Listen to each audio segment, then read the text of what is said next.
Institute of Information Technology. Welcome you to another day of faculty development program on applications of generative AI in teaching and research. In our second session, we have with us Dr. Sukhvinder Singh Diora. He is working as an assistant professor with Maharishi Dayanand University, Rohtak. With a vast experience in teaching, he has been associated with many different organizations. At present with MDU. Earlier, he has been working as an associate professor and head of Department of Computer Applications with Panipat Institute of Engineering and Technology. Before that, he has been associated with NC College of Engineering Technical Campus and Tilakraj Chadha Institute of Management and Technology, Yamunanagar. He has completed his PhD from Department of Computer Science and Applications, Kurukshetra University. We welcome you here, sir, for another informative session in the FTP. Thank Over you, to you, Dr. sir. Sonia. Thank you, Dr. Sonia, of reminding my past journey of academics.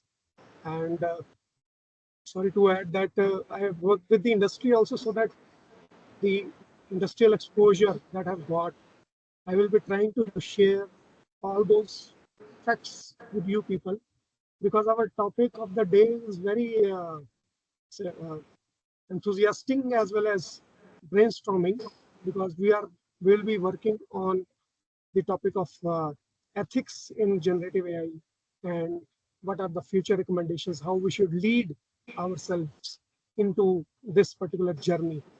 And I'm very, very sorry to all the participants for whom I'm kept waiting due to some issue with the login in Microsoft account.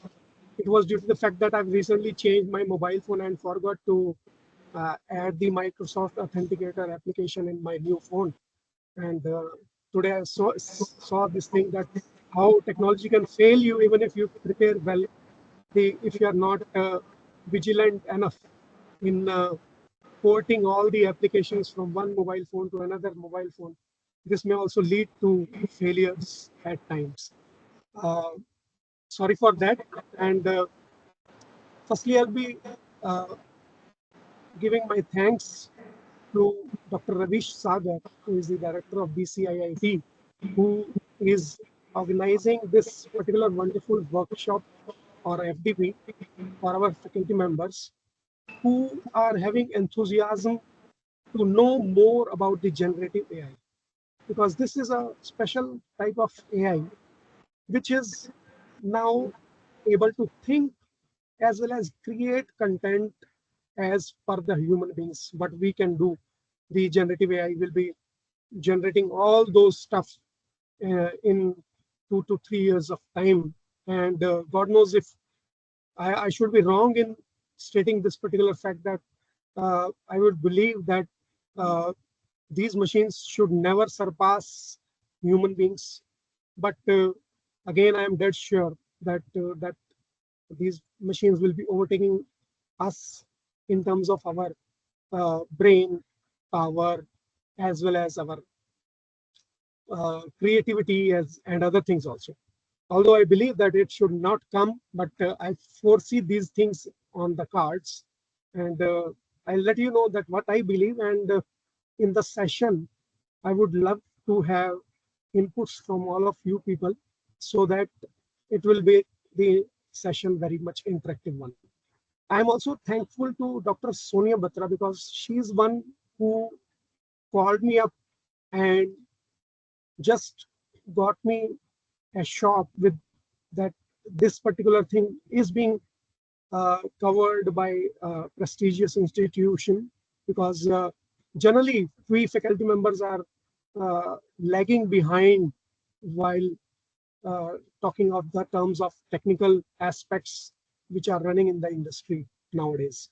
But this is the foresightedness of the director, sir, as well as the other faculty members like Dr. Sonia Batra and other members of the organizing committee, who have chosen this particular topic of the FDP. Now, let me just share my slides so that we can continue with the today's work.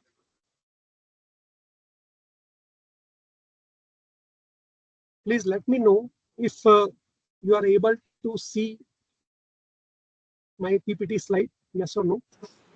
Yes, sir, we are able to see it. Okay, thank you very much for the inputs.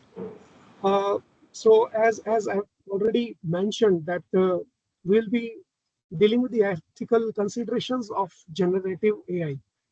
Now the thing is that whenever you are telling something about the ethical considerations, the thing comes that if you do not know about a particular kind of technology, how it works, and what are the basis of usage, you cannot draw a line of mark which will depict that what should be the ethical considerations while using this kind of technology, which is the generative AI. So I will be delving into some things the moment I will start.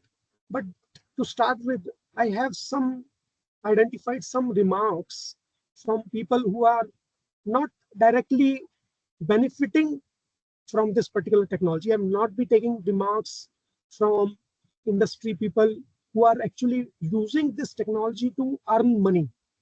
Now, these remarks are from the academicians. Let me read out the first one.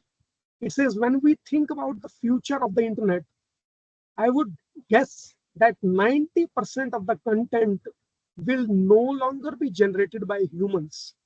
It will be generated by bots. Now you think that, imagine the situation that currently our students, people who are working professionals in this domain of information technology, they generate content for the internet. May it be the simple websites which represents the organizations. May it be the content related to the current knowledge and the general knowledge we generate every day due to current events, or any other information which we would like to convey over the social media platforms, on the e-commerce websites, etc. And all this will be generated by the bots in the coming time. And this is the idea or remarks given by Latanya Sweeney. She is the professor of practice of the government and technology of Harvard Kennedy School, as well as Harvard Faculty of Arts and Sciences. You know that in India, this is there that uh, art and science are two separate wings of our university system as well as in our college system. In foreign universities, arts and science are one department, and moreover, I would like to add on this that arts is believed to be more higher than what we science people are. It is not very good to know because we all, I believe that we all faculty members are from most probably science background, and none of us will be from arts or arts with mathematics, so that we have landed up into computer science. So that was some remarks which were given by Harvard faculty. And the second remark says that the breadth of the things that ChatGPT is able to do is stunning. We all believe this thing. So this is again Deputy Vice Provost of Advances in Learning, is again an organization which is working in the domain of academics. So I have taken up one generative AI tool, which is ChatGPT, which is most probably known to all of the participants because we are nowadays using this kind of Gen AI tool very occasionally. Fine. So these are the two remarks. These are the starting remarks I've taken up. So you can identify or try to imagine what I will be sharing in the slides. So let us take the opening remarks about that. We will be considering about the ethical considerations which are important in AI, and especially in the generative AI, that are crucial at this particular time of technological development, because nowadays we are seeing that there are n number of tools which can generate contents related to your text. They can generate the content related to images, Even videos can be generated using these Gen AI tools. And where you will be using this content, of course, if you are using text, you can use in academics. If you are generating images, you can use in the web spaces, social media platforms, etc. And if you are generating your videos, you can upload these in the platforms like YouTube, even for sharing with the people masses in the social media groups like WhatsApp, etc. So you can imagine the kind of impact these generative AI tools can have when we human beings are using this content generated by these tools at various platforms and with different kind of people. I would request all the participants to just follow online learning ethics and practices. Again, this is again about ethics and practices. And please note down the queries if you have some queries for the interactive session in between or at the end of the session, whenever I'll try to share that we should now have a brainstorming or have some inputs from people, then we will use this particular kind of scenario where we will discuss the things. So I would love to have the participants who will discuss out the things when they will be told to please do so. To start with, I'm having a small survey form. I am sharing this particular link with you people so that you can fill up this form, and I will at the same time simultaneously I will share the responses also. So this will be wonderful if you will try to share these things. Let me just stop the PPT and copy the URL, and I will share in the chat box. I'm sharing a link in the chat box so that you can reach the form, and please try to fill the information which is required. I'm sharing it. Please wait for the time.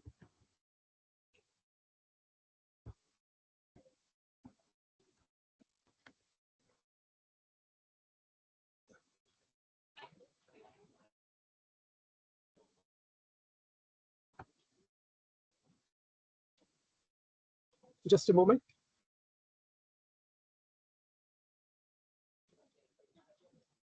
This form is basically to know some inputs about my uh, about the participants, basically, so that I can skip some of the slides if required and add on some more things if required.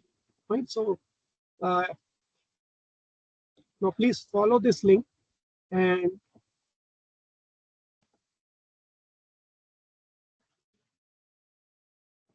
have you got the link now? Please Not open as your yet, mic and sir. No. Ha, okay, sir, got it. got it. Got it. Got Okay, it. okay. So please fill up this form. It will take around one minute, maximum 1 minute, 1 minute or so, and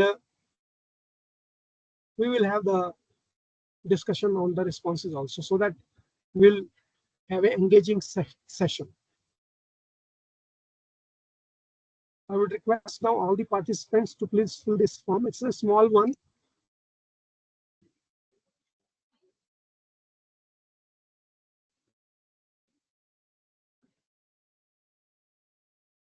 And I'm trying to peek into what the responses are from you people.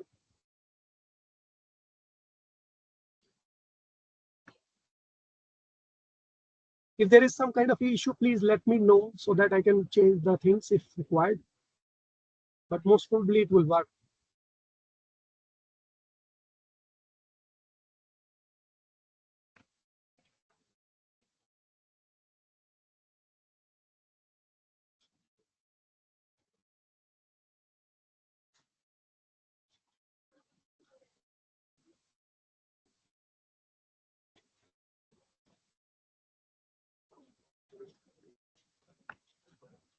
I'm sharing your response sheets.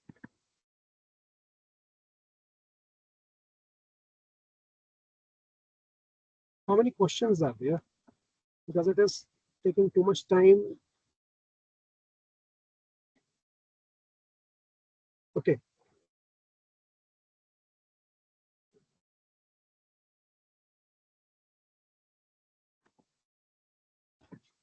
Still, I'm waiting for the responses. Please come up.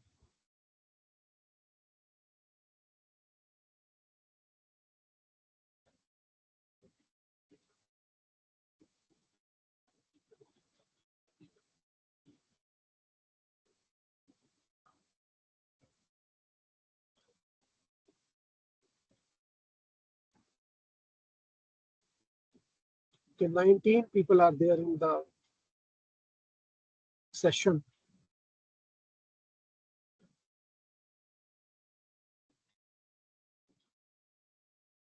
There are only some choices you have to make in order to fill this particular form. Am I audible? Yes, one response has come. Okay, Sonia she has filled up this form, and just let us see. Okay, two responses are there here. Here you see now, uh, there are people who are saying that there are no exposure. One is there for regularly use for the work. One have responded as have tried at least once. Because we are attending this FDP, of course we are expected to now use these Gen AI tools in your day-to-day work. At the same time, you have to use it very wisely. So that's why I have taken up this survey, so that I can come to know that what are the type of things you are using. And of course, we will have some discussion on the type of responses it is generating, whatever tool you are using, how the response is being generated, and what kind of uh, trust you can have on the responses it is generating. So here we have 5 responses till now, and they have tried at least once. One is having no exposure, okay, and 2 people are there who are regularly using for work as well as outside the work. Where it's wonderful to have that out of 6, we have 2 people, at least 33% of people are using these tools for, uh, of course, within their work preview as well as for their personal use also. It's a good one. And at the same time, no exposure and at least once. These are the people whom I would like to uh, shift into this red section of the pie chart, so that more and more number of people are now then using this Gen AI tools. Of course, you have to use it wisely. We'll discuss it out why you should use it wisely. Let me close it, because we have got 6 responses. I have got the sample of the FDP participants. So I would need to uh, start from those points, which I would love to share, that how the things are working in these kind of Gen AI tools. Okay. So again, I've landed again back to my PPT. If you are still filling up the form, please try to fill it up so that I can have some more inputs about all the type of participants I'm having in this particular day session. Now, when I say that we are using AI, so we are using basically artificial intelligence. And artificial intelligence is something which is artificial in nature, because we have created it somehow. Why I'm using word somehow? Because I don't want to enter into the technical details of how actually we are generating intelligence in the machines. So somehow I have generated the intelligence in the machines, and now I'm we are trying to integrate this AI in various sectors of our human day-to-day work, like healthcare. We are using the AI tools for identification of some critical diseases also. So, and then we are using the AI tools for operations.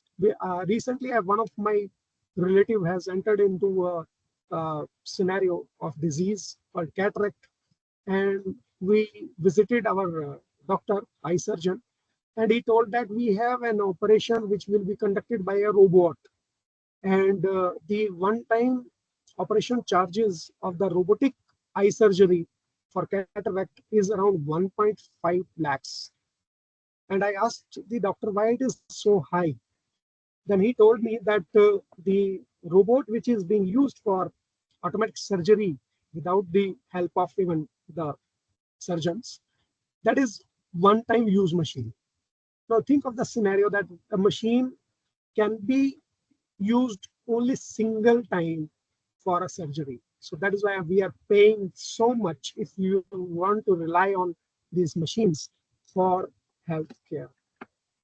The second point is finance. We have used this integration with finance. People are, I am very weak in understanding the financial details, and I dare to enter into the share market. But people are there who have entered into the shares, and they are earning much or huge amount of money by using these AI tools. They give the inputs of the bar charts or the line chart of the share to a particular generative AI tool. And then this tool helps them to decide whether about they want to sell or purchase those shares and make money.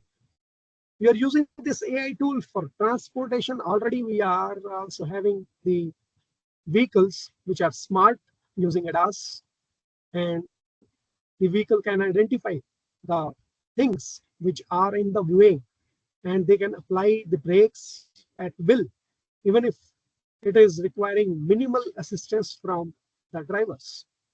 And of course, this and the last of the point or the domain I have mentioned here is about the entertainment, and we use the AI tools for entertainment also. I don't want to enter into details of this point, entertainment. So takes input from the audience, and of course we can use in some other domains also. If you can write in the chat box. Apart from this, can you think of some other domains where we can use AI, where we are using basically your AI? Yes, Madhvi Vedya, Dr. Madhvi, can you think of some other domain where we can use the AI? Because you are doctorate, you can think, you can create new knowledge. That's why I've asked you, Madhvi, if you are there. Dr. Meenakshi, Ravinder Singh ji, you were there in the session start. Open your with opened camera. If you would like to add into something, you can write down in the chat box. Hello, sir. Yes, Madhvi ji. Yeah, so I feel obviously for HR purpose, when in the companies they are using Yes, it broadly. yes, yes. Very Um, fine. Very good. in addition Let to that, obviously, with respect to understanding the employees, in addition to the HR purposes, in exactly addition to fine. understanding employees very well, not only Beautiful. by Fine. HR, but in Mhm. a different manner by maybe robots or AI, Yes. obviously. Very good addition, Dr. Madhvi. Thank you. Thank you. Thank you, sir. I would like to add on this that the industry is using the bots, basically robots, for identification of the resumes and categorization. It categorizes, it reads the resume of the person who has applied for the job in the industry, and it segregates it as a good candidate or not so good candidate. So it will rate the resume automatically, and HR is not busy in reading our resumes. Whenever we apply in the industry, the robot is doing that particular task. So it is reading the content of the document and then categorizing it And it is way back in 2002 when we were studying, 2001 to when we were passing out our MCA programs. We were told that now your resume will not be read by the HR manager, it will be read by your robots. Nowadays, the bots are also being used to identify specialized people over the net, rather than people are not even applying to some industry.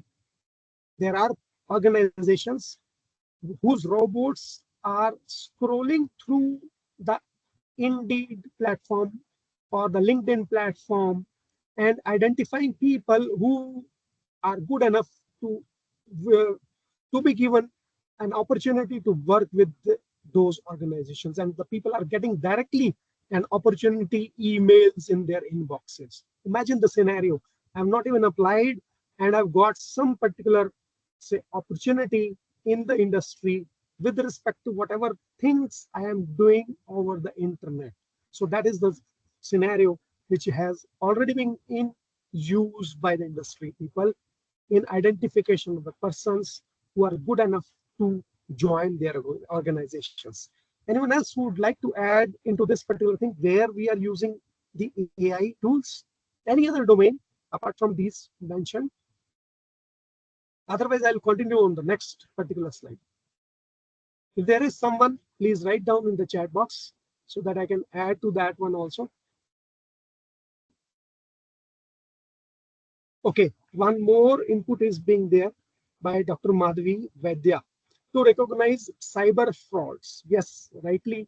Uh, you know that when India started with this UPI, then it was criticized that by the Western countries also, that we are not even using this kind of a thing to transfer money from one bank account to the another account. We were using NEFT as well as RTGS facilities, which were too secure, but at the same time very time consuming processes. And now you have your application in your mobile phone and you can transfer money from one account to another account without knowing the account of the person. Simply you have to know the mobile number of the person and you are transferring their money from one point to another. But at the same time, since money was involved, so the bunch of people who are willing to, say, acquire money from other people from illegal means, they enter it into those things that identify the weaknesses in these tools and use it for making money, you know. And at the same time, then now people are generating newer ideas to move money from one point to another. I recall that there is one of the patents being filed in India which says that when you will be transferring money from one account to the another account, the sender to the receiver, both sender as well as the receiver will need to open their cameras, and if you are using their mobile phones with fingerprint technology, you need to mark the fingerprint also, so that that particular amount gets transferred from one account to another, in order to reduce these kind of cyber frauds, as rightly mentioned by Madhavi Vaidya, Dr. Madhavi Vaidya. And Alok Mishra has also, mentioned one more domain. It is to validate fake text. Uh, Let me just share you that to validate fake text, you can use GenAI, of course, but we cannot again rely on the report which is being generated by these kind of tools. I'll let you know why I'm telling this particular thing, Alokji and all other participants, that why we should not be using the GenAI tools itself to identify the fake text, because fake text is something which we are believing to be true. And of course, if you are using that particular thing, you if human beings are being generating that text, definitely it should not be fake.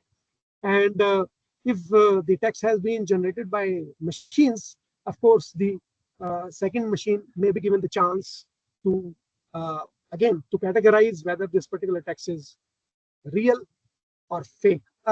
Rather than real and fake, I should mention or categorize it as true or false information, simply because you cannot say that text is real or fake. Text can be either true or false. That can be categorized as information which is true, or it will be a false information which is being written in the text. Alok has added that's yes, I want to know. I want to know. Okay, fine. So we will discuss that particular point also uh, during the discussions. Can you please tell me that what screen you are viewing now? Can anyone, one of you can read the text in red?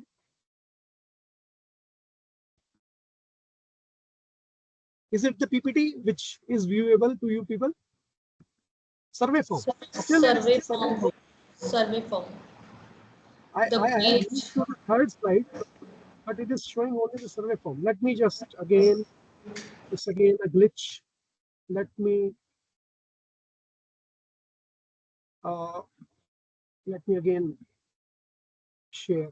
Stop sharing, and again I share, so that we see that same thing which I would like to share.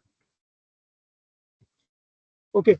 Can you confirm what is visible now? So a PPT that is showing the definition of Yeah. generative AI. What is Anyway, generative fine, AI? fine, Yes. fine. Thank you. Thanks for your input. Now see that when we are saying generative AI, because we are using generative AI and we will be talking about the ethics which should follow in generative AI, then we should know what is basically generative AI. Although I believe that much of the content has already been discussed with all the participants, I will scroll through these slides faster enough so that you may not feel that there is some kind of a repetition for this. So generative is something with, when you say that something new has been created by the machine, and it can be text, audio, code, images, videos, etc. That is the generative part of AI. And AI means that it should be automatically generated by the computer program, and that is a very complex program. And I'm using only the word term computer program, because it is, even if it is a very complex model, still I can use the word program, because it's again a set of instructions which is generating that particular content. Now, if I would say that it is generating some particular kind of content, then what is the technology it is using? It is using machine learning systems as neural networks, large language models, deep learning, all these technical concepts to generate these this stuff, kind of say text, images, codes, etc. Now, if you are please confirm if you are looking at the last slide, which is how. If it is so, you please say yes. Yes, sir.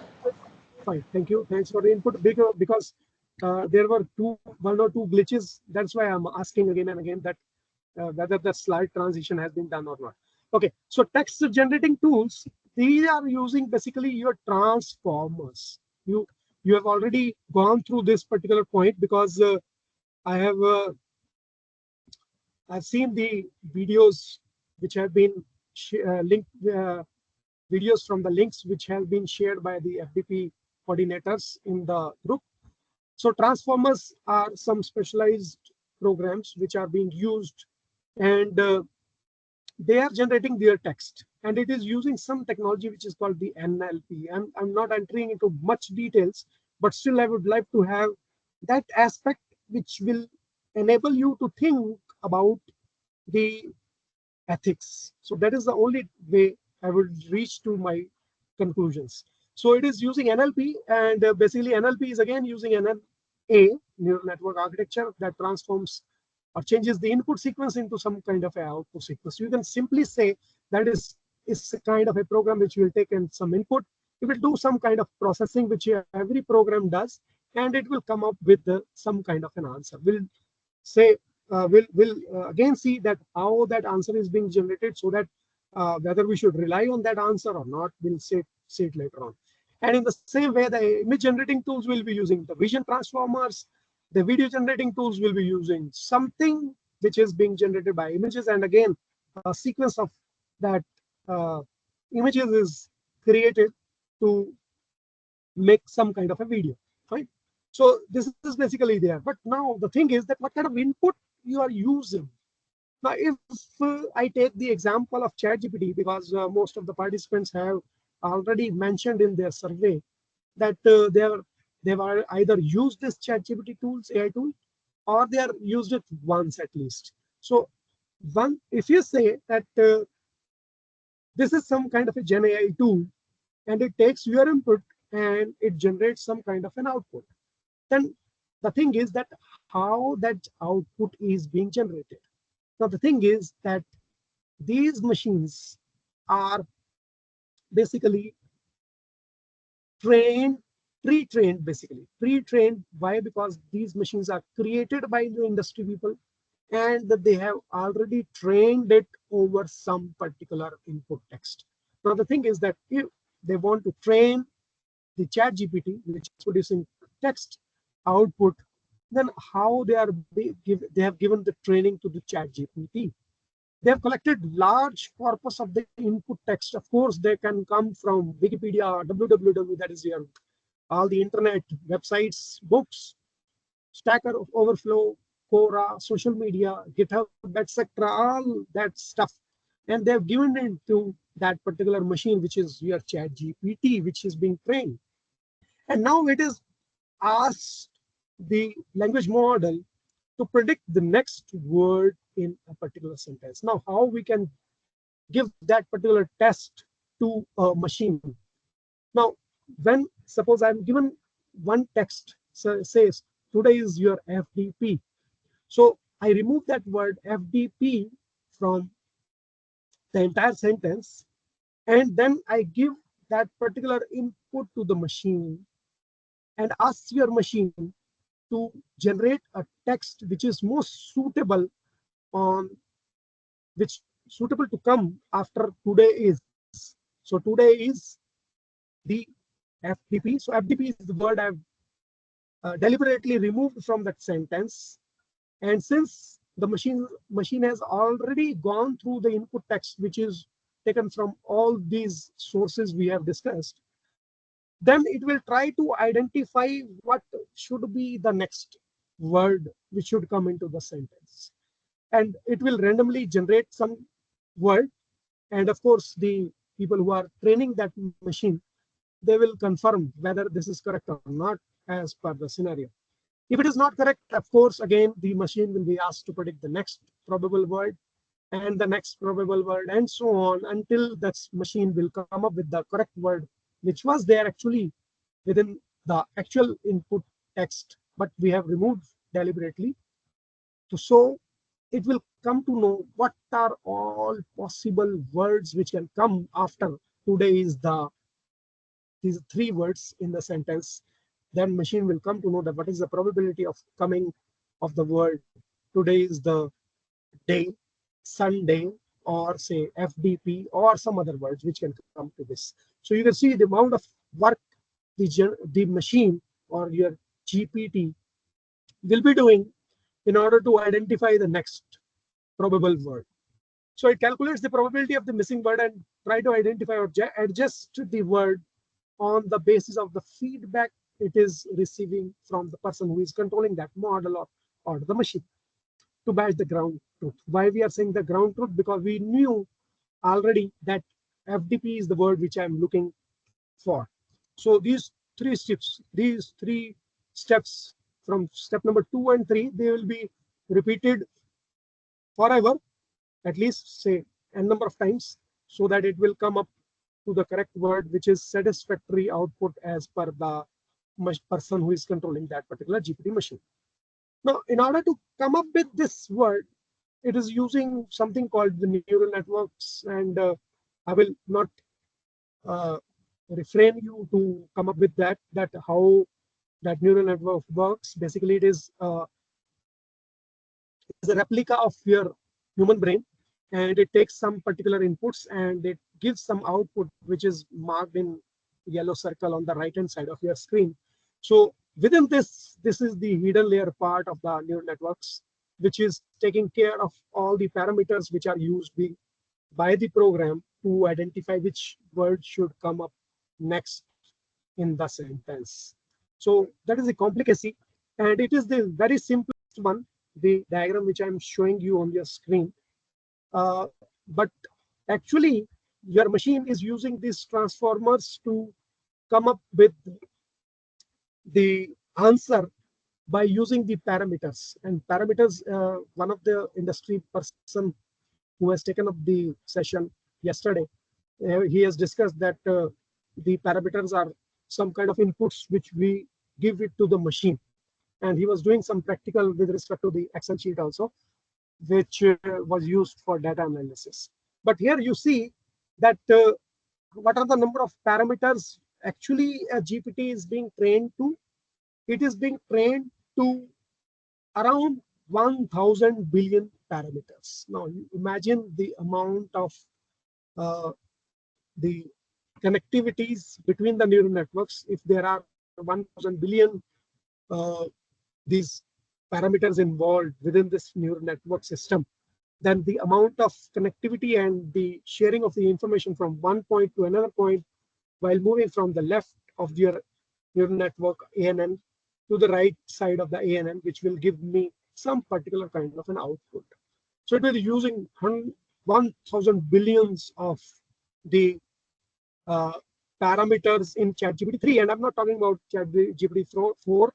I'm not having that uh, input with me right now, so I have shared you this one.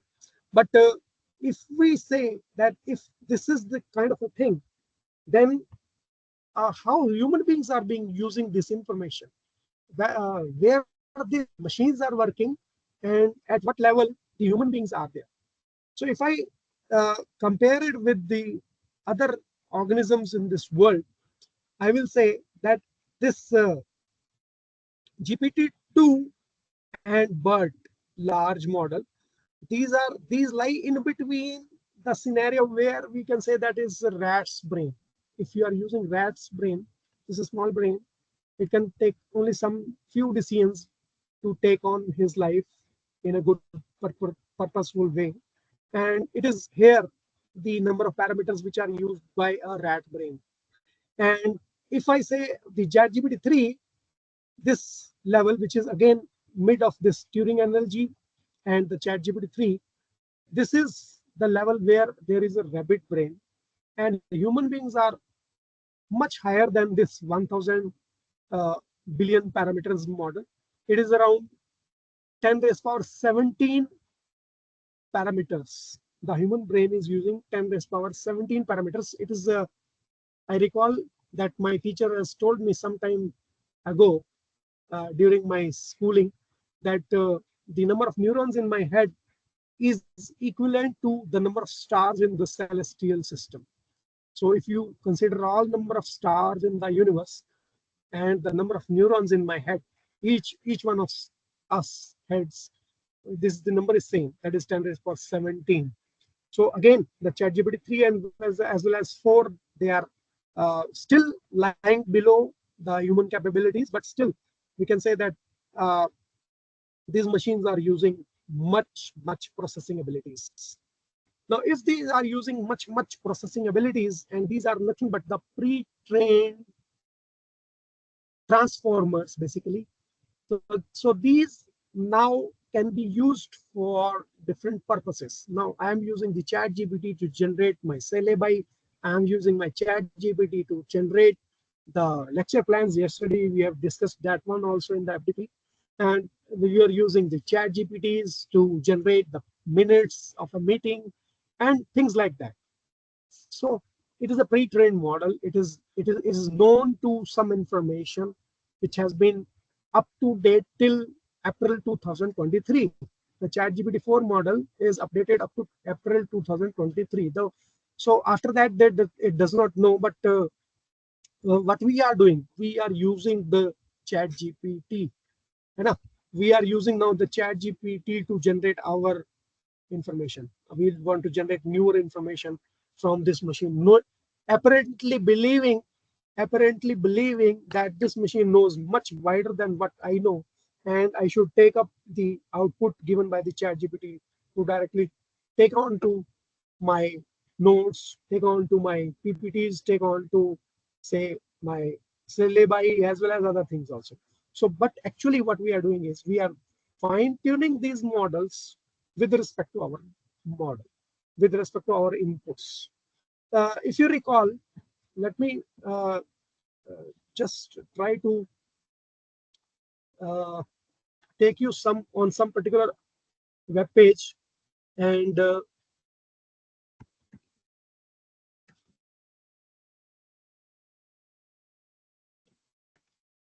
we will discuss again some particular point which I've again uh, recalled somehow, and let me see that if it is available online somewhere.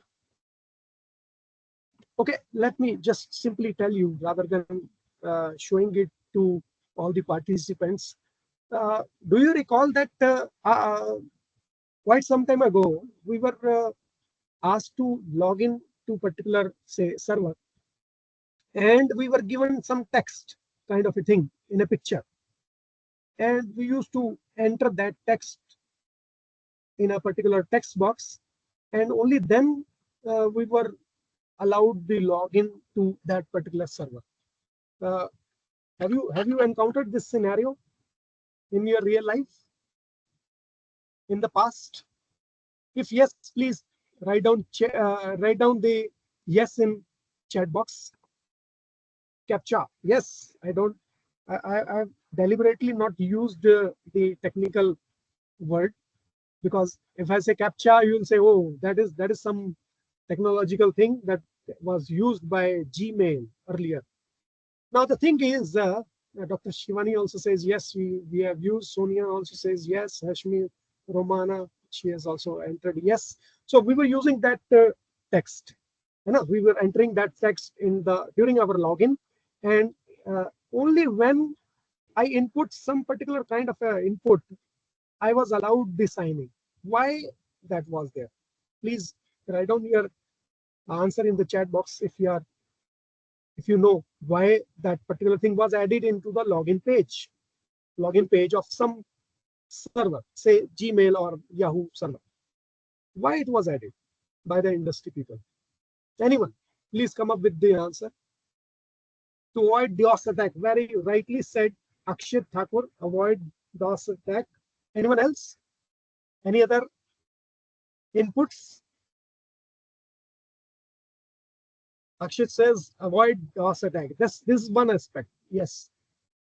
Oh, yes. Sometimes there will be some robots. I have told you that robots are being used to read the content on the web pages and use that information somehow by that particular industry who has made that robot to scroll through, read all the content on. So it is told that to ensure that it's not being accessed by robots or bots, but human users only. Of course, how can I say that? What a robot will do by reading my email inbox by of the Gmail? But again, that means that robots should not be allowed to use the logins, because if they know the combination, they can land into my inbox and read my emails. Fine. So that is there. Will not try to allow the robots to read our information. That's one very good thing. So to avoid DOS, to avoid the robots to read the content from our web pages, we have used this captcha. Now this is the aspect which was told to the users. Now let me unfold the truth. The There is some university, I don't recall my name of the university, but I remember the work. There was one university from the US whose library, or the librarian basically, who is the custodian of the library, he wanted to digitize the books they were having, because the books were in bad state. After some time, you know that the paper of the book that turns to be yellow, and again that it goes to wear and tear also of the books.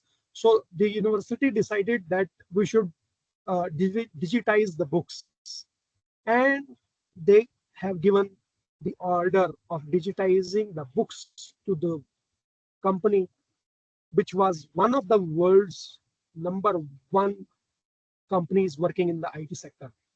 And they've told that, okay, you will be using the digitization. You use the pattern recognition machines and try to digitize our books. So that's a simple task of converting some particular text. Suppose this written on some text written on this particular thing. I would need to scan this text through a machine, through a scanner, and then scanner will give me some converted file which is containing this text values. No, it is basically not text. I'm using deliberately the word text because people are known to use that text. But as a student of computer science and computer graphics, I should say that everything is picture in the world of computer science. And so it will input, it will read the input from one of the pictures, which is say one page of the book, and it will try to convert it into another picture, which will again have some dots, some I say blots of the ink, and that blots of the ink is a combination which is recognized by us as words or symbols or text or something like that. So it is converting one kind of a picture into some other kind of a picture, which is a digital copy of the page which is input. So it was done by the industry, and it was facing the problem that the pattern recognition algorithm what was not convincingly working correctly. And then the industry would have to employ people, more people, to identify or say verify basically that what is this word or say character which is being shown as the picture in the scanned picture. What is this character?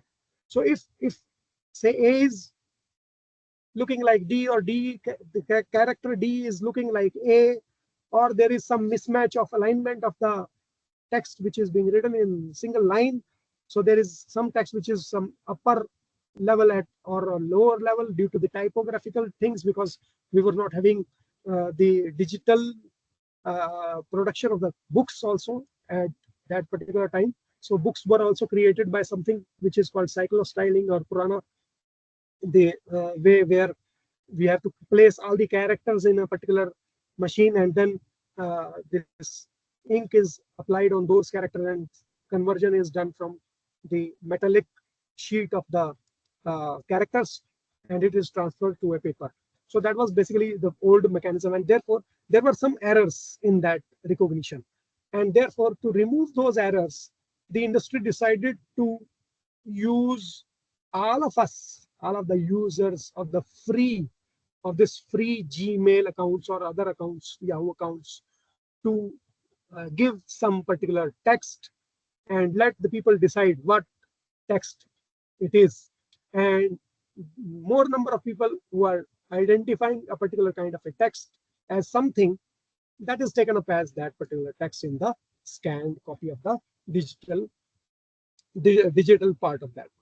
So I believe that now you are wondering how we were working for some organizations who were paid highly by that particular university of the American University for digitization of the books, but they have never given us some one penny for recognizing those patterns in the captcha. So that is one aspect. Another thing you nowadays know that if I say that the LLM models which will be working on text, they will input text, and we have corrected that text, unfortunately without money, through captchas. The generative AIs which are working on uh, images, they require inputs as images. Now they require input as images, and nowadays we are again facing one more scenario. Anyone who can predict? So the captcha has been replaced by something which is again a grid of images, and a user is told that you are to identify such thing in the picture. What is the technical name for that? Anyone? So we are using again the scenario where we are given 9 pictures, and out of it, we have to again categorize the picture into some particular thing. So what we people are doing, again, we are working for the industry free of cost, merely to access our emails which are given for free. Okay, so please do not believe that whatever comes to you for free is free. We are working for those organizations in one way or the other. Of course, you know many other ways also, but this is again one of the way. So you are identifying the objects for the machines. Okay, so we all of us have worked, and we are still working on some of the websites also to identify images for categorization, so that those inputs then can be given to the generative AI tools, which takes input of images to produce newer images. Okay, okay. So we are again working for those organizations. Let me go back again to the PPT, so that uh, we can say that we are actually, what we are doing, we are all doing fine tuning of the model. Even if the chat GPT, the OpenAI, which is the company, the organization of the owner of this chat GPT, it's offering you it for free, still they are using your brain power to train their machine for a particular aspect. So if when you are querying that particular machine, you are fine tuning that chat GPT machine. Okay, so you are fine tuning that chat GPT, and you are not being paid, mind it. And this is, of course, this is true. हमारे पुराने लोग कहते थे कि जब दो लोग बात करते हैं तो दोनों के ज्ञान को एक दूसरे से शेयर करने से क्या होगा, वी मल्टीप्लाई द नॉलेज, है ना। हम कहते हैं पैसा बांटने से घटता है, पर ज्ञान बांटने से बढ़ता है। तो ज्ञान is basically your knowledge which you are share from one way to another. Even if you are sharing your knowledge with the machine, of course, if I am not getting wiser by interacting with the chat GPT, the chat GPT is becoming wiser by each and every query we are firing on that particular generative AI tool. So believe now you can think or imagine basically what we people are doing. We industry has pre-trained that Gen AI tool, and now we are fine tuning it to produce better answers each and every day. Fine. So that is there. Let's come back to the slide. Next point which I would like to say before entering into the ethics part of this. Now, more than two-thirds of the respondents in the McKinsey report of 2003 expect that their organizations will be increasing the AI investment for adoption over the next 3 years.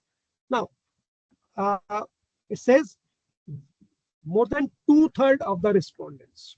So that means 66% of the industry people, they know that the investment which has been made by the industry will be again expected to increase manifold in the coming 3 years.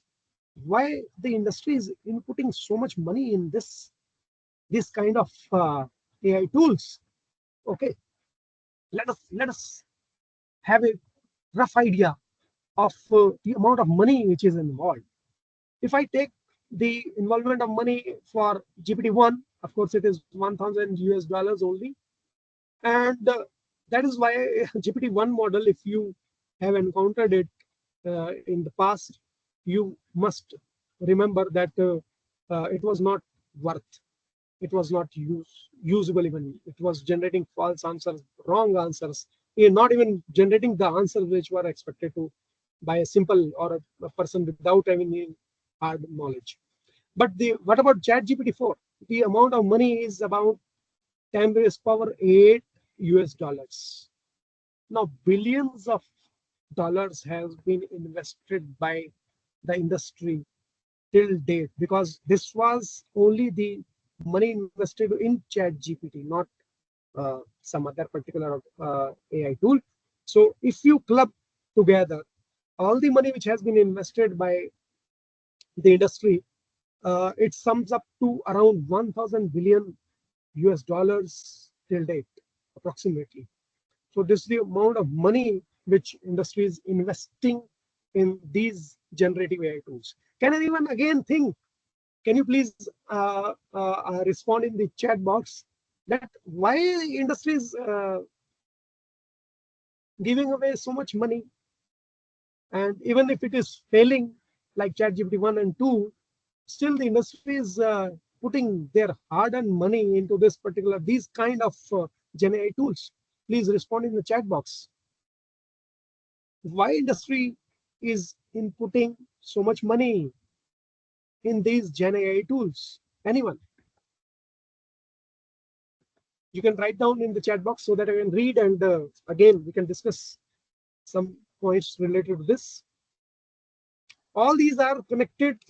These are all connected points with ethics. We'll reach that point, but you should know what industry is doing, why it is doing, so that you can reach the point where you will know that what is expected of us. Fine. Can I expect one or two answers for this? Why industry is inputting money? Okay, the simplest of answer can be to make money again. Fine. Again, I recall one of the things in the history. It was the fact that the scenario was the transmission of electricity from one point to another.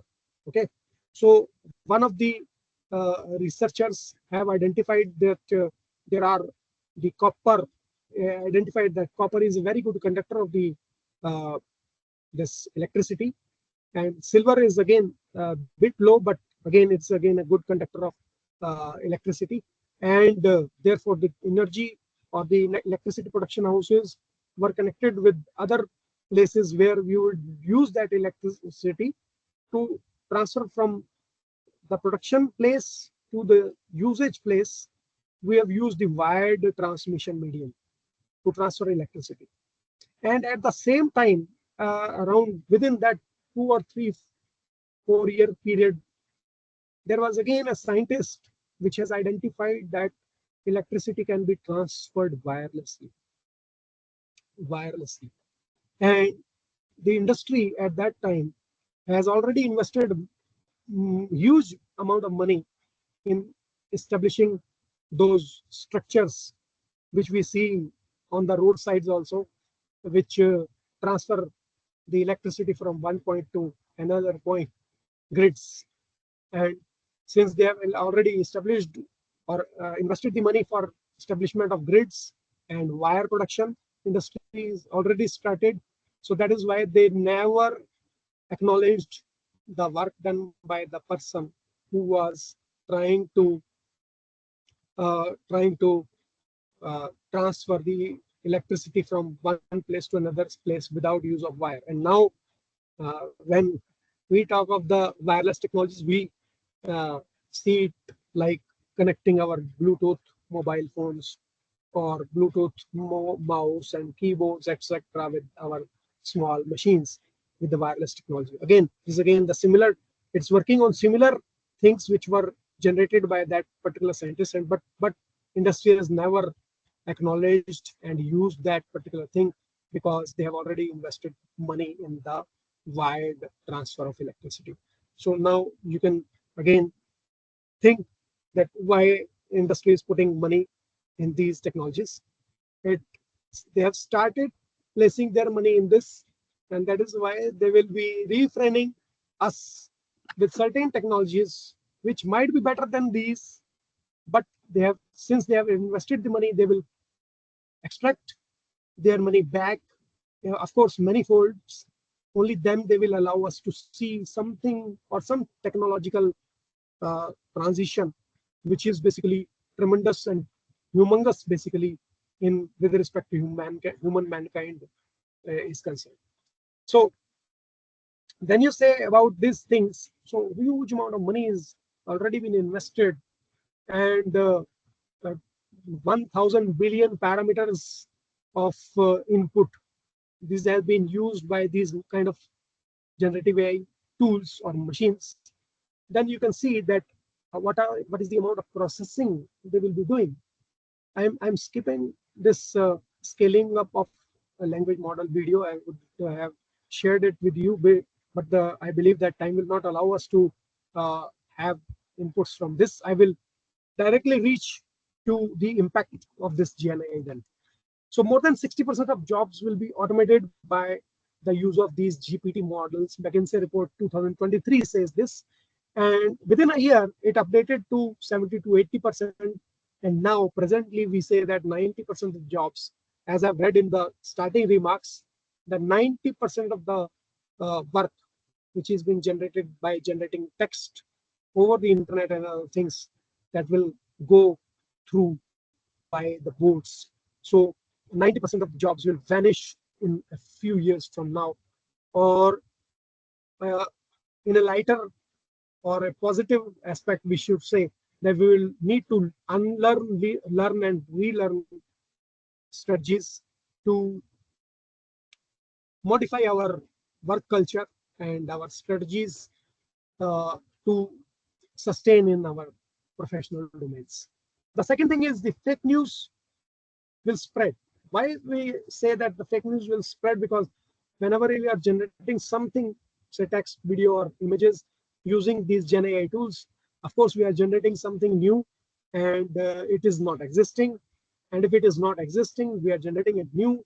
It can be fake, of course. And therefore, if it is fake, it will be again input to some other Gen AI tool. And the second Gen AI tool might confirm that, okay, no, this information is true. So as one of the participants has mentioned, that Gen AI tools can be used to identify fake or real. I'm not happy to share that if the Gen AI tool, the second Gen AI tool, has already been pre-trained on some false information, it will uh, identify that false information as true. So it will be one Gen AI tool producing some input, and second Gen AI tool will say that, oh, no, this text has not been generated by a machine, it has been generated by humans, because the first Gen AI tool is trying to generate the text which is looking like human generated text, and the second has already been trained on false information, some false information, and therefore it will continue generate such kind of thing. And imagine that one machine is generating one false information, it is confirmed by second, confirmed by third, fourth, and number of machines, and it will be very difficult for all of us to know whether this particular thing is true or false. Presently, we are using the source criteria where that information has been generated by using blockchain technology. But if you are not using the other technologies also with the Gen AI tools, you will not be able to identify fake information or false information. So this is again one of the impact of Gen AI tools. You see here the next slide, which reads risks of Gen AI, trustworthiness and IPR infringements. Now this is the risk, because if you know these things, only then you will be able to use the ethics uh, wisely. So first thing is inaccuracy. It is there that in the global fintechs series, it is identified that the respondents, 63% of the respondents are now believing that inaccurate information can be generated by these Gen AI tools, which was earlier 56%. So you can see that's a hike in this. And all these respondents are from industry, no one from academics who will be and working in this domain of Gen AI. Nothing, no other people have been the part of this particular survey, and it is generating that 63% of information can be inaccurate. Second thing is again that intellectual property right infringements can also be there due to these Gen AI tools. Of course, IPR is basically the person. It is IPR is for giving money to a person who has generated some new kind of a information, or say technology or a patent or some new knowledge, basically in some way, to compensate about the work and time he has invested into generating some intellectual information or say intellectual property. So it will lead to some infringements to that also, because again it is generating information, and if it is not quoting the source from where it is generating the information, then we will lead into scenario where we will face law infringements and lawsuits for using the information. Other points are there where some people have mentioned already. Cybersecurity, of course, it will decrease if we use it wisely. Personal or individual privacy, that will again uh, will decrease, because here we are uh, talking about the risks of using these AI tools.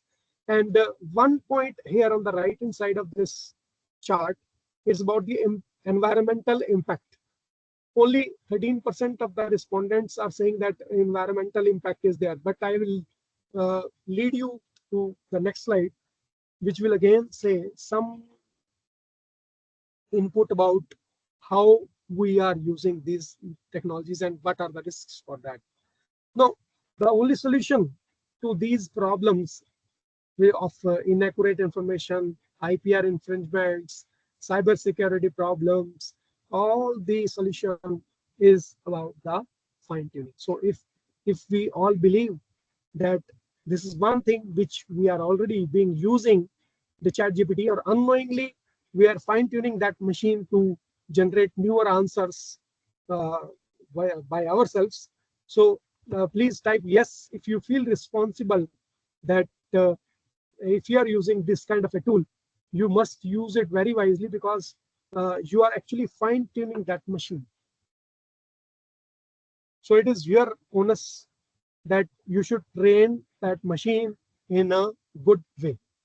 If you agree to this, please write yes in the chat box, that we should use the generative AI tools wisely and do not try to generate false information, and because that will lead to some other kind of errors in the future. Homa Siddiqui says yes. Dr. Sonia also says yes. Okay, 3-4 people believe yes. Dr. Shivani Jain also says yes. So it is not the thing that you are using this chat GPT for free. Okay, absolutely true. It says Dr. Madhvi Vaidya. Right. Fine. So you see that you are fine tuning the machine. So it is you and I who are using the machines. So it is our responsibility that we should train the machine in a good way. Because if I'm using it for some bad purposes, say I'm generating a research paper out of the chat GPT, so that will lead to some problems later on. And it will generate some kind of an information which, even if I publish with my name, it will be my responsibility that whatever has been written in this research paper or an article or a, say, document, has to be acknowledged by the person who has written that. So if Dr. Sukhwinder claims that he is the author, he must be the author, and the information should be correct as per the author of that particular document. So we should be very, very wisely using this chat GPT, even if it is offered free. Chat GPT 4, not chat GPT 3, which is free. That chat GPT 4, again, we should use it very wisely. So here Hashmi Romana says, it's such a fresh perspective of, for me at least. Thank you for this point. Okay, fine, thank you. Basically it's a fresh perspective because we have already known the in and out of the Gen AI tools. You know what is the input taken up as, you know what kind of processing it is doing, and how it is generating some kind of an output. I don't want to enter into the statistical concepts which are used by these Gen AI tools, but it is generating a newer kind of an information based on our input. So that is one of the things which I should consider when I am using these tools. I'm not uh, entering into much more details. Now let us talk of another point, which I will again believe that this would have also been missed by most of the people who have already taken up some sessions in the FDP.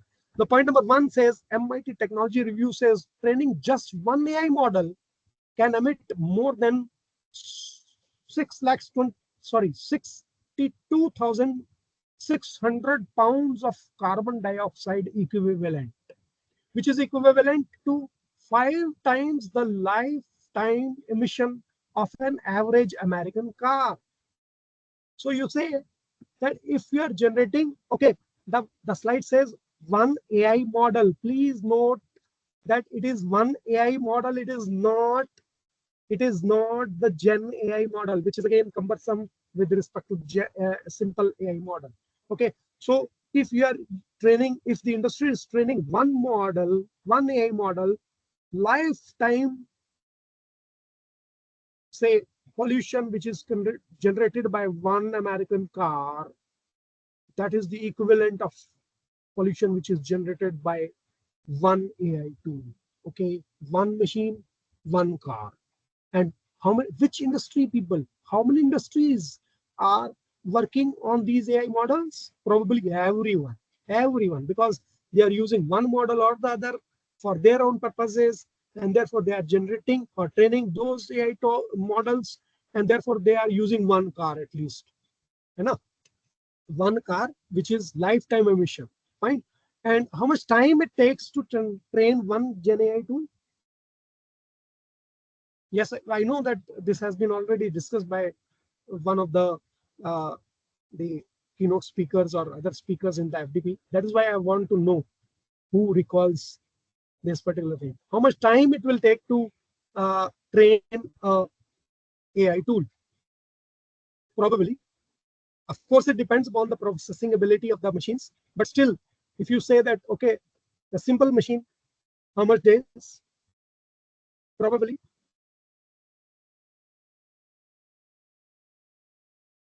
Please come up with the input in the chat box if you know.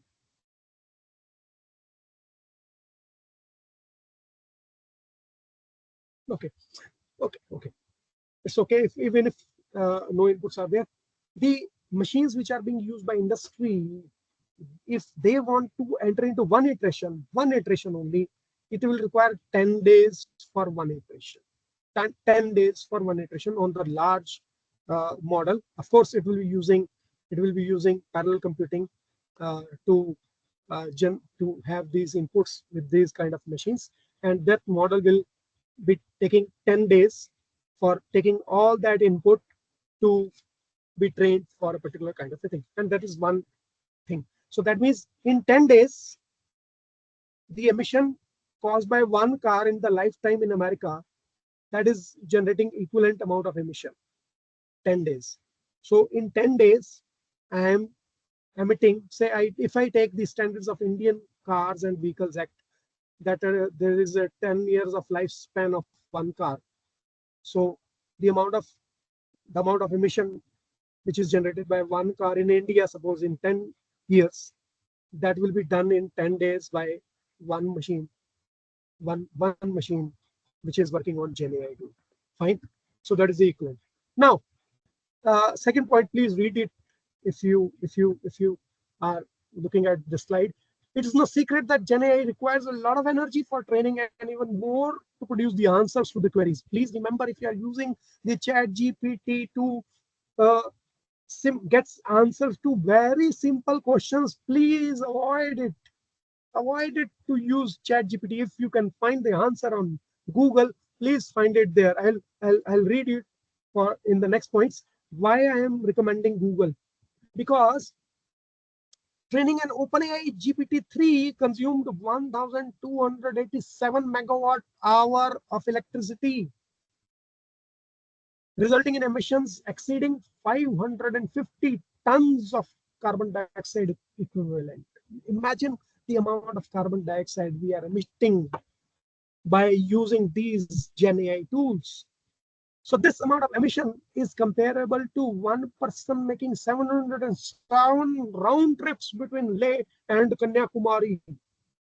इतना emission हो जाएगा, 707 चक्कर लगा लो आप भारत के उत्तरी कोने से लेके दक्षिणी कोने तक, 707 बार जब चक्कर लगाओगे तो इतनी कार्बन डाइऑक्साइड जनरेट होगी, इतनी बिजली हमने खर्च कर दी।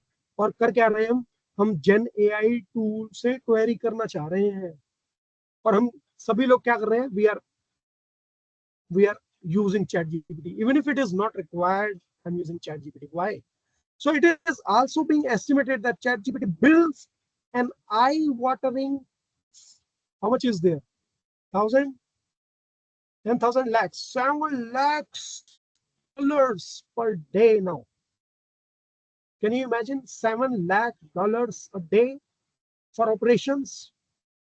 And this is only a single generative AI tool, which is ChatGPT, a highly unsustainable model. How many of you agree now that it is an unsustainable model? If you are using this kind of a technology, what kind of things we are creating and what kind of future we expect for the persons or people who is the next generation on this earth? How will they live their life? Of course, this is one input from Hashmi again. It says, and we see people playing around with these tools and making memes for social media. How irresponsible. Yes, we are. We are irresponsible in the fact that we don't know how this technology is working, and still we are using it irresponsibly. So now we have see the beauty of this discussion, that by simply knowing how this technology is being working to to say offer services to the end users, now we have come to know that how we should use this technology. I believe that this will be one of your FDP session where the speaker is not talking much about the topic, but he is correlating the things in a way that you are directly entering into or reaching that particular topic or the details which you should be using and committing in this lifespan. Okay, so let us read down. Now, the submitting just one GPT query will consume 15 times more energy than a Google search query. Of course, again, Google is again one of the tools, and it's now using AI also. But Google is 15 times less, say, bad in terms of course, the energy consumption as well as the CO2 emissions, which it will be generating. And therefore, if we are using ChatGPT or some other Gen AI tools for other things, we should use Google for that.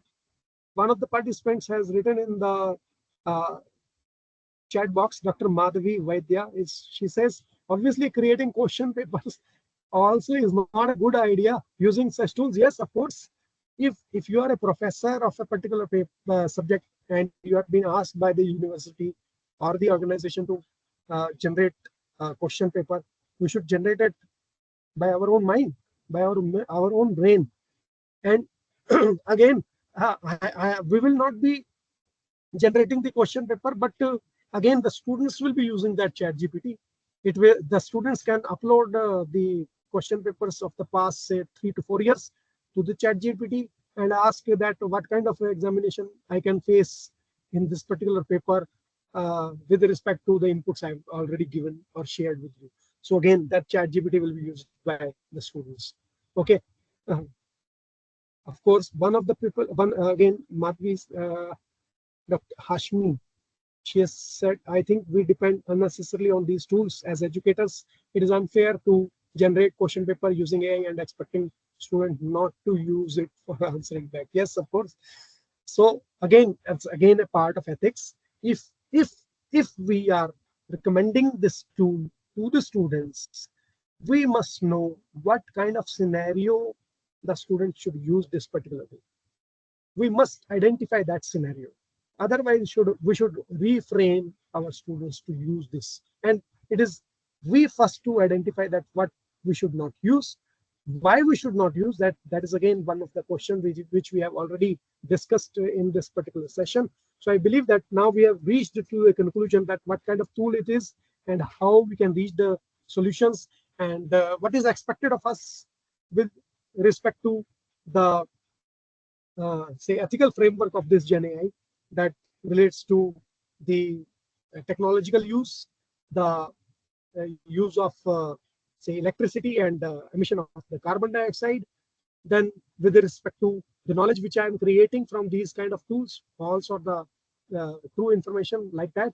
So we last point says that prefer using the Google search than GPT for small and simple queries. If you, of course, if you face something, some scenario where you say that this very complex thing which my director or my HOD has asked me to do so, then you might enter into the scenario where you should be using the chat GPT or some other kind of a uh, uh, generative AI tool. But otherwise, you should refrain from using these kind of tools. Now, let me share with the next slide. Uh, Please, can anyone of you confirm that which page you are viewing? The alignment problem, is it okay? Yes, sir. It is Okay, okay. fine. So finally, we are now heading towards the end of this session by this slide, which says the alignment problem is there. The caching out of alignment of LLMs and HHH framing. Basically, humans are looking forward to these machines with terms of 3H. First thing, these machines are helpful. They can provide me some information, no, correct information basically. So provide answers and correct information to me so that I can use that particular technology in my day-to-day working, as promoted by other speakers also. Second H is related to the honesty of the uh, text or whatever output it has generated. The LLMs must provide factual and accurate information and acknowledges its own uncertainties and limitations. Now, point number two, which is honesty, again, it is based on the type of inputs we will be feeding into these Gen AI tools.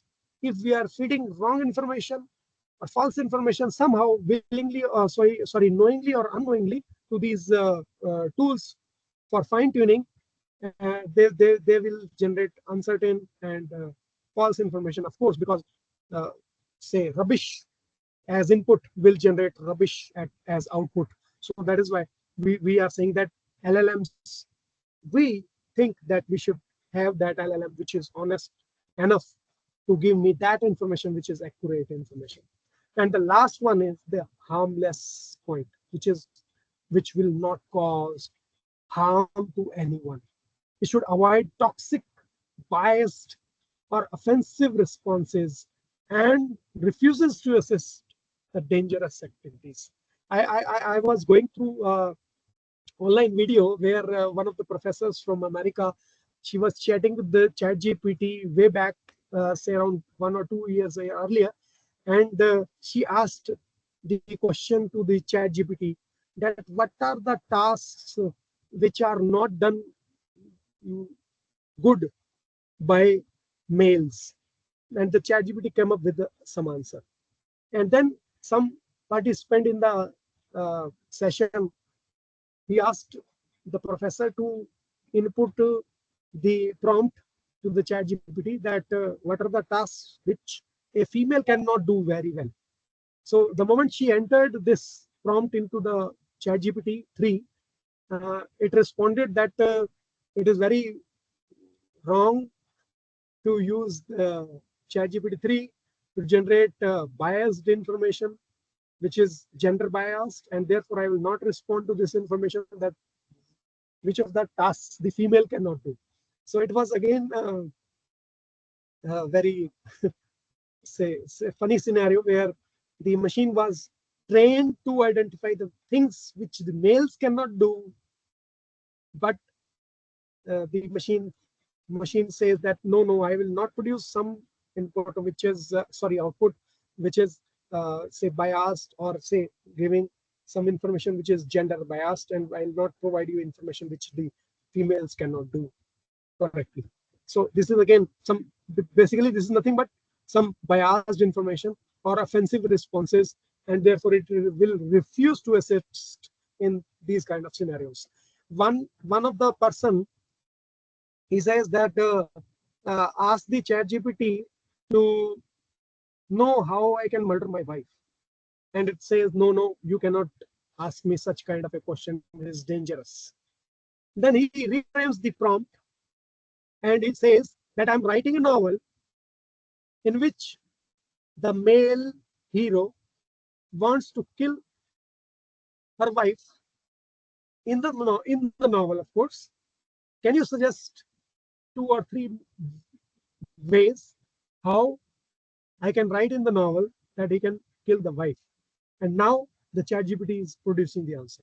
Oh, look at the thing that again we are dangerously giving prompts and suggesting the information to the ChatGPT, and it will generate the output. Of course, it will generate how to murder the character in the novel, but that can be used in a dangerous way by some other person. Fine. So again, that's again a very funny scenario which you can uh, just imagine. Now, uh, 2, 3 more slides. Can I? Do I have some more time, Dr. Sonia? 4 or 5 minutes? Yes, sir. You can. Okay. Okay. Thank you.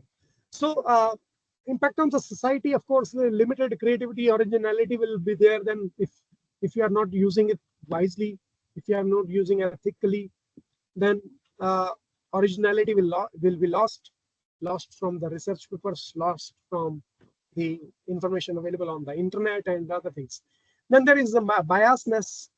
This gender biasness was reported by a researcher in MIT. I have the video. Even if you have around 3 to 5 minutes for looking at the video at the end of this session, I will share the video at the end so that you can view that thing, that how it comes to picture that these Gen AI tools are biased in nature. So then that means if the information is biased, then we will, whatever decisions we will be making on the basis of that biased information, that will be wrong decisions. Of course, if you're using big data analytics for decision making, for industry, for e-commerce websites, for say decision making in the industry like hiring people, and if there is a biasness in selecting the male resumes more as compared to the female resumes, then of course that will inadvertently leading to a scenario where the industry will be having more males rather than females if recruited through bots only. Okay, so that is one of the aspects again about biasness. So, and mind it that the organizations which are generating their AI tools, they are doing it for their profits, and that will certainly have some bias that will support their organizations generation of money. Please note it down. None of the organization is working for the welfare of the human mankind. So they will be only working for making money. Okay. So they will be allowing some biasness, allowing the biasness in the Gen AI tools, which will help them to make more money. Right. And of course, security risks will be there. If the Gen AI tools are hacked and used by malicious actors, what will happen? Even if I'm not having a malicious intention, I'm chatting with the chat GPT in a way that I'm fine tuning it in a dangerous way. Again, it will lead to the scenario where somebody else will, when interact with the machine, it will come up with that solution only. जैसे हम बचपन में देखते हैं ना कि छोटे छोटे बच्चों को कुछ लोग जानबूझ के अब्यूजिव वर्ड सिखाते हैं मजाक मजाक में, पर जब वो बच्चे वो वर्ड बोल देते हैं कहीं किसी के सामने, तो फिर पेरेंट्स या रिलेटिव्स जो है वो अजीब सा फील करते हैं.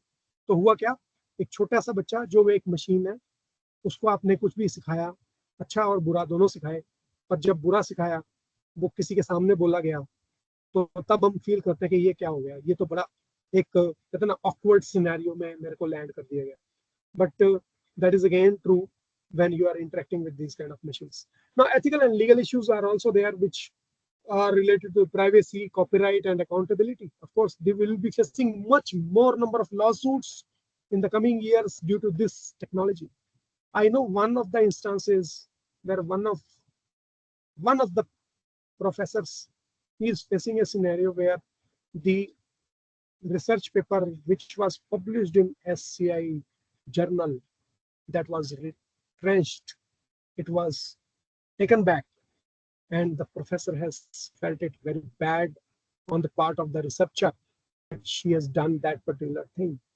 So please try to see that what your students are doing, because when you have your name associated with your student on a particular paper, be it a research paper, it might land us in a scenario which we'd like to skip, would like to have, would like not to have in our life.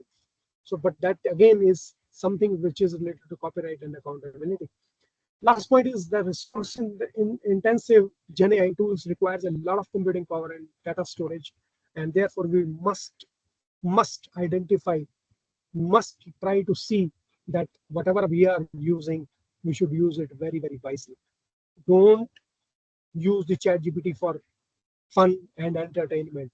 Please use it only in the scenario where you don't have any other option but to use the Gen AI tool. Now, can you see this thing? This is again one of the fake news which has been generated by Gen AI. But again, this is a picture which is generated by a prompt, simple prompt, that we want Donald Trump to be shown as arrested by the police, and generate this particular kind of an image. If you share this image with the people in America and on the social platforms, what will happen? The people who follow him, who believes that he's a good politician, what they people will do? Of course, this will uh, create a chaos in the society. This picture has been generated by Mid Journey AI tool, and a medical paper which has been published was later removed. I have told you one of the scenarios also, due to false Gen AI related to diagrams of rat and his body parts study related things. So you see that if we are not using it wisely, even if the things have been published, you have got acknowledgement that you have done this particular thing very well, it will not be given to you at the later part of the time also. Fine. So these are about the things, and I believe now that let us have this thing that ethics are not just regulatory requirements but a societal necessity. And I believe all of you now will agree to this, that ethics are important. Why the Gen AI and the ethics are important for this Gen AI. Ethical AI means more sustainable and trustworthy technological advancement. Yeah, now you know how, because I've written how, but you know now how to be more sustainable, refraining these Gen AI tools, unless and until it is very say important to use that particular tool only. Then trustworthiness of these technological advancements can be identified by only fine-tuning the ChatGPT model in a way that it is fine-tuned using correct information, so that it will generate correct output information. The ethical implications of the Gen AI and exploring the responsible AI use. Now, every one of you are free to shoot the things which you will be doing in future to act like a responsible citizen, a responsible IT citizen. Netizen, I should say. Uh, let us have some votes in the chat box from all the participants, and this is the conclusion of my session. Thank you very much for patient listening. If you have any question also, you can end up in the chat box. You can ask the question in the chat box so that we can answer. We have 5-10 minutes for that also. If you would like to have some say pledge, some affirmation about the use of this Gen AI tools, these Gen AI tools, we have taken an example of ChatGPT, but now you know in and out about all other uh, generative artificial intelligence tools. So if there is an affirmation, please write A and then the affirmation. If there is an oath, you please write O and followed by the oath. You will be using responsibly these Gen AI tools. Please write in the chat box. We will read them. If there are some questions, please write Q before the chat box input so that I can read it in the chat box and answer you. Hashimi Romana says, could you please share these PPT slides? I would like to revisit them again. Yes, I will share with the organizer Dr. Sonia, and it will be shared in the FDP chat group in the WhatsApp. If there are questions, please ask. Thank you, Hashmi. Any other inputs? I'm waiting in the chat box. Good afternoon, sir. Yes. So I have one question. Yes, please ask. So Can you please open your camera also so that I can see you also, if it is possible? Of course. Yes, sir. No Privacy issue is there. Okay, fine. No privacy issue. Fine. So my question is, I want to know your opinion that what do you think this AI will ever achieve singularity? It will ever surpass human intelligence? What do you think? Yes, 100%. I believe that. I have videos for that, but time does not allow me because in the first half, I was not having this Microsoft login problem. It was their issue with the login. Otherwise, I would have shared with that part of the video. What I can do is I will share with Dr. Sonia the link of the video, and from where you should start looking at that video and the looking of that video, so that you can come up with that idea that whether it will surpass. Yes, I'm dead sure about it that these machines will surpass us, because we are having one problem at our end, and that problem is choices. We make choices. When we have an option of sitting back on the bed leisurely in the evening, or to work on a machine and come up with some new information as a research, but we prefer, everyone knows, we prefer to lie down on our bed, fine. And that is why, if we people are lazy, machines are not lazy, of course. We have 10 raised power 17 neurons in my head. Every one of us has that one, and none of the Gen AI tools is having these number of neurons presently, and it will take around 5 to 10 years at least, because technology is also multiplying, doubling in a time span of 2 years. Within 2 years, you will see double the processing speed, double the memory storage. So even if it is doubling it, it will take around 5 to 7 years to reach the human brain, say.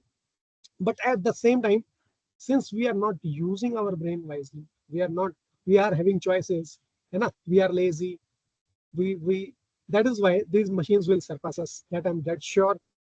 I always say to my students also that please be wise, study regularly, because you are in a profession of computer science.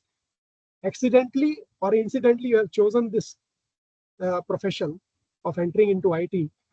Even if you are an academician or in the industry, you are supposed to work tirelessly. You have to work tirelessly. तो जब तक हम कहते हैं ना, अगर बचपन से लेके और मरने तक भी अगर हम काम करते रहें, तो भी शायद हम उतना जनरेट ना कर पाए जितना ये मशीन जनरेट कर लेंगी, अगर इन्होंने थोड़ा सा एक कहते हैं ना, एक फोकस के साथ उन्होंने काम करना शुरू कर दिया, और वो करवाएंगे भी हम, है ना। मजे वाली बात यह है कि हम ही उन्हें कहेंगे, जैसे अभी हम कर रहे हैं। अभी मैं अपने मोबाइल फोन को कहूंगा कि प्लीज कॉल डॉक्टर सोनिया, और वो कॉल लगाएगा, है ना। मैं खुद नहीं लगाना चाह रहा, है ना। तो I am training these gen tools, क्योंकि मैं खुद नहीं काम करना चाह रहा। अब तुम पंखा भी घर पे ऐसा आ गया ना कि मैं रिमोट से ऑन ऑफ कर लूंगा, मैं बटन दबाने के लिए भी उठ के बेड से नहीं जाना चाह रहा। So I am training these machines, है ना। फ्रॉम कहते हैं ना, छोटे लेवल से लेके बड़े लेवल तक का हम ट्रेनिंग उनको देते चले जा रहे हैं, और मशीन्स जो है वो मना नहीं करेंगी। वो तो स्लेव्स की तरह काम कर रही हैं अभी फिलहाल, बट जब उन्हें पता लग जाएगा, क्योंकि जब हम उनको इंटेलिजेंट बना रहे हैं, ध्यान रखें, और जनरेटिव भी है, तो वो ह्यूमन टेंडेंसी को समझ जाएंगी जब, कि ये तो लोग काम कर नहीं रहे, काम सारा करा रहे हैं हमसे, और हमें ही कह रहे हैं कि तुम मशीन हमारी गुलाम हो। तो वो अल्टीमेटली आइडेंटिफाई कर लेंगी कि गुलाम किसको होना चाहिए। मेरे को लग रहा है मैं बहुत ज्यादा अतिशयोक्ति के साथ बोल रहा हूँ, हिंदी में बोले अगर तो, बट ये होने वाला है। और शायद मेरी एज अभी 47 है, शायद मैं ना देख पाऊँ, बट डेफिनेटली जो लोग अपनी 30s में या 20s में है, वो डेफिनेटली वो एज ये वाला देख सकते हैं, unless and until we put some reference on this technology. जैसे हमने न्यूक्लियर एनर्जी को बाहर की कंट्रीज, जितनी वेस्टर्न कंट्रीज ने रेगुलेट कर दिया कि न्यूक्लियर एनर्जी यूज करोगे ऐसे करना पड़ेगा, है ना, करा है ना। एटॉमिक बम बना रहे हो ऐसे बना सकते हो, वरना बना ही नहीं सकते। तो इसी तरह रेगुलेशंस जब लग जाएंगी अगर इन जेन एआई टूल्स पर, तो शायद वो स्थिति ना बन पाए, बट मुझे लग रहा है कि ये आने वाला टाइम है। बट स्टिल मैं सोचूंगा कि ना हो, बट हो सकता है, ये मेरा बहुत अच्छा बिलीफ है। ठीक है, Good afternoon, sir. हाँ जी, good Thank you. Good you, afternoon, sir. Very informative, discussion. जी, From the last 4 days, we are like taking advantage of generative AI, and generative AI will solve all our problems. This is the yes, first session. yes, We are like taking some negative points from the generative AI. Sir ने जो बोला बिल्कुल correct है, like smartphone की तरह ना, पहले तो हमें स्मार्टफोन का एडिक्शन दे दिया और अभी ऐसा हो गया कि वो छूट ही नहीं रहा है। तो मुझे लग बिल्कुल रहा है ठीक कुछ कह रहे टाइम हो। बाद जनरेटिव एआई भी ऐसा ही हो जाएगा, पहले तो हम सब काम करने लग जाएंगे और बाद में हमसे छूटेगा नहीं वो, और बाद में हमारी हमसे होगा नहीं, क्रिएटिविटी बाद में 90% जॉब चली जाएंगी बच्चों। बिल्कुल 90% जॉब जब चली जाएंगी तब हम क्या करेंगे? तब ये जेएनआई टूल ये तो नहीं कहेगा ना कि मुझे तो सुखविंदर ने ट्रेन किया, उसको भी पैसे दे दो, है ना। बिल्कुल सर, बिल्कुल सही बात जी, है। तो वही है कि वाइजली इसको यूज करना है, जितनी क्रिएटिविटी बिल्कुल, हम लोगों में अभी आ गई है उसको बिल्कुल जीरो नहीं कर देना है। एग्जैक्टली एग्जैक्टली, बहुत बढ़िया, बहुत बढ़िया, आपने बहुत अच्छा सोचा। Thank you for this thing, this idea shared with okay, all the thank you sir. participants also. Thank you.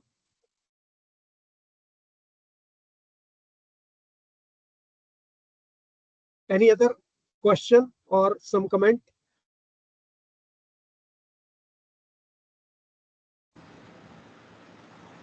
Okay, thank you for such a wonderful session, because you have all participated interactively, and मुझे पहली बार ऐसा लगा है कि मैं एक FDP में जब दिया मैंने, तो मुझे बोलने की जरूरत नहीं पड़ रही है, लोग वहां तक पहुंच गए हैं जहां तक हम पहुंचना चाह रहे थे। So that is the best part I've seen. Thank you for being a wonderful audience. Thank you. Thank you, sir. Thank you so much. We are very grateful that you shared your expertise and enthusiastically engaged our audience. Your Thank you, Dr. Sonia. presentation was too good, sir, and it had left a lasting impression on us. How we need to Thank you. wisely use this concept, which is called as generative AI. Okay. Thank you. So once again, thank you for your time, effort, and expertise, sir. Thank you so much. Thank you, and sorry for the delay in the joining of this session. I'm That is again a believing that it part will of not. sir our machine training. Yes, thanks a lot. Thank you very much. Thank you so much. Thank you so much to our audience. Thank you. Thanks a lot. We'll meet you tomorrow with the last session of the faculty development program with another expert from the industry, Mr. Rajiv. He'll be joining us tomorrow in the morning session, and in the evening session, we'll be having a quiz and a feedback. Thank you so much, everyone. Meet you tomorrow again at 10 o'clock.